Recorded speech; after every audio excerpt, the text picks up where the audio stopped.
Kjo ishte një pjesë nga intervista e Belginit, që derisa po shkonte kishte reagime të vazhdueshme në studion nga secili për jush. Do ta komentoj pas pak për të pyetjes Ajdës. Po, i të pyetja sa duhet jemi falenderues nëse një person pranohet në Shumë respekt për kolegë tjerë cilë të u kyçën edhe i admiroj sepse bëjnë një punë të mrekullueshme. Unë mendoj që këtu është konkurenca e lirë, gara e lirë. Një talent sikur Belgini sot po e kërkojnë edhe klubet më të mëdha. Do kanë filluar veç me kërku edhe këta janë edhe fëmijë tek e fundit. Kemë nevojë me bë dallim. Absolutisht nuk duhet me falendërua skën për diçka që ti ofron, i shërben. Edhe unë mendoj që secili do duhej një talent tillë ta ketë në ky është një prej tyre. Unë po flas me shumë përgjegjësi, kompetencë, qindrat e tjerë kanë shu klubet, kanë shu futbollin për shkak të këtij presioni dhe nuk janë kanë të gatshëm, jo s'kan pas vullnet, po s'kan pas guxim, s'kan pas se kanë pas këtë formë të mbështetjes që kanë pas të tjerë, edhe ka plotëri dhe treja që kanë shu jo vetëm sportin, por edhe çështje tjera. Sporti është lidhse, domethënë sporti duhet dëshmoj që është diçka që është sportive, është sport mes njerëzve. Siç është në gjitha shtetet tjera, e kemi pa ekipe. Ne po ashtu nga këtu, nuk e kemi vetëm këtë shqetësim. Është një prind që në mënyrë spontane, pa mendu mirë, duke qenë racist në vete, domethënë ka reaguar mbi atë bazë dhe ka vepruar. Ne kemi shqetësimet e tjera. Ne kemi plot reagime dhe plot ofendime dhe veprime raciste edhe prej njerëzve më të lartë, akademik, profesor. Na kemi rast kur Nezmedin Spahiu ka dalë me deklarat shumë fyse edhe ka lip me kërku falim, okej, krejt në rregull, po nuk jemi në ata që falim. Ose kemi plot raste kur mësuesja i veçan një pjesë të nxënësve në një ditë shkollore, i veçan me festu të komunitetit të veç dhe tjerë të veç, ose festat e ditëlindje mbrana, ose prej zyrtarëve të lartë, ose edhe prej deputetëve, edhe prej ministrave, edhe prej nivelit të lartë e poshtë. Atëherë ku është problemi? Le të marrim pak një këndvështrim profesional. Jetën ku është problemi? Sepse a jemi racist nuk është pyetja e dur. Këtë rast pse jemi domethënë racist? Po.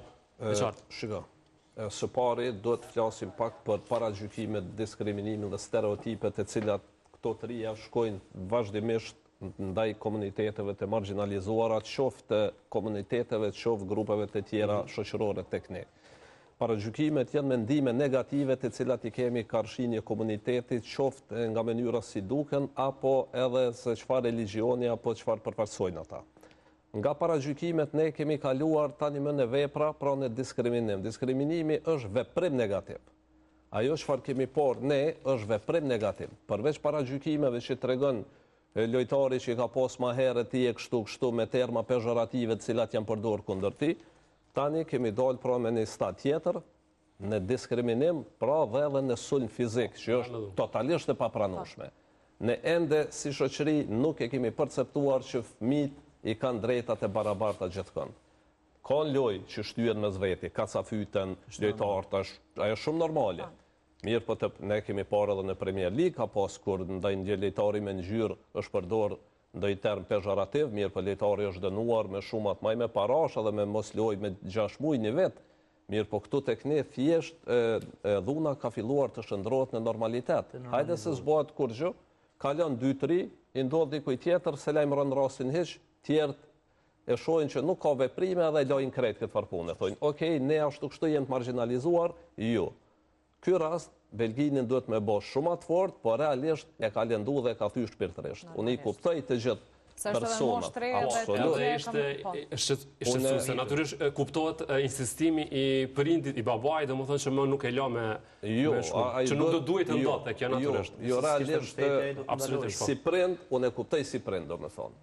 Nuk don me ekspozu fëmin ndaj dhunës psiqike dhe fizike. Është shumë normale si prind. Mirë, po në qoftë se bëjmë këtë, atëherë thjesht po e pranon të humbjet. Duhet me qenë më i fortë, do ta gjejmë forcën edhe. Unë e kam pa shumë, se shiko, edhe të gjitha këto që ka ndodhur në media, shumë lojtarë të kombëtarës sonë kanë dërguar fanella për krahje, normalisht që është pozitiv për këtë, po në aspektin psiqik e thënë paksa.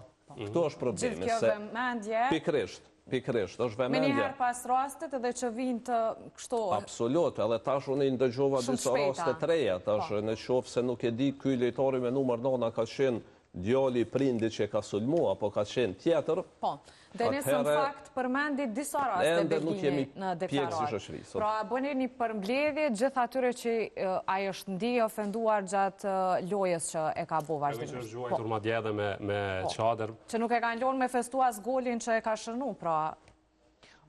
Po, gjithsesi ato rastet cilat i ka përmend Belgjini janë rastet për cilat në realitet ka ndiku shumë në aspektin edhe të lojës tina, edhe në përgjithësi, edhe mendoj që këtu raste definitivisht tregojnë një racizëm që i kishin tifozët ose ai prindi ndaj Belgjinit për shkak të ngjyrës së tij, përkatësisë etnike të tij. Mirë po, çka kisha potencu është që a kishte reagu ai prind në qoftë se nuk kishte me qenë Belgjini ai personi. Sa kishte me reagu në qoftë se kishte me qenë një person tjetër ose një lojtar tjetër i komunitetit shqiptar. Kjo rezulton... Në sulm fizik nuk e kish bo. Nuk e kish bo. Kjo rezulton për disa arsye. Ndër arsyet janë që për shembull mendohen ai prindi sigurisht ka menduar që edhe pse i përket për shkak se i përket komunitetit Ashkali, atëherë ky ka me pas frikën ndaj shqiptarëve.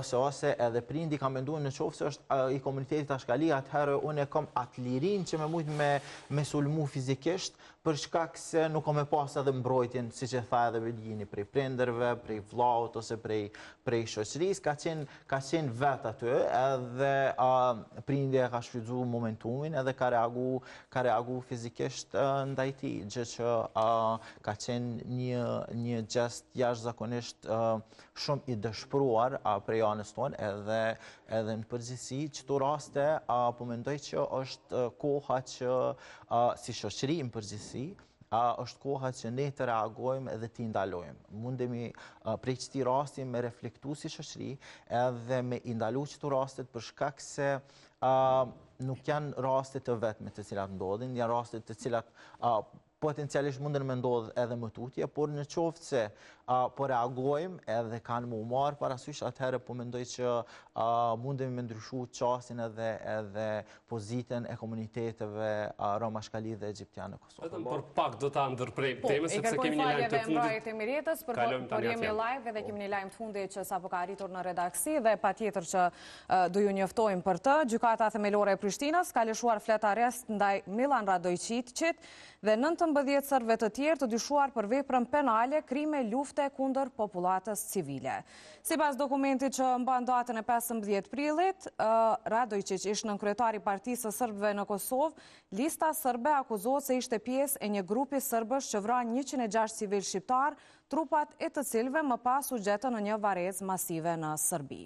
Nga Prokuroria Speciale e Kosovës kanë konfirmuar se kanë parashtruar kërkesë në gjykatën themelore për lëshimin e flet arrestimeve. I kthehemi sërish temës. Emra, nga ajo që dëgjove nga deklarata, nga intervista që ka dhënë